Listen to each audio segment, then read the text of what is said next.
ஏற்காடு பேருந்து நிலை விபத்தில் உயிரிழந்தவர்களுக்கு 10 லட்சம் ரூபாய் நிவாரணம் வழங்க வேண்டும் என்று எதிர்க்கட்சித் தலைவர் எடப்பாடி பழனிசாமி வலியுறுத்தியுள்ளார்.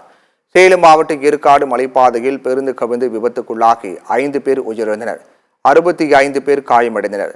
காயமடைந்தவர்கள் சிகிச்சை பெற்று வரும் சேலம் அரசு மருத்துவமனைக்கு நேரில் சென்று இபிஎஸ் ஆறுதல் தெரிவித்தார். காயமடைந்தவர்களின் உறவினர்களிடமும் மருத்துவர்களிடமும் காயமடைந்தவர்களுக்கு உரிய சிகிச்சை அளிக்குமாறு கேட்டுக்கொண்டார்.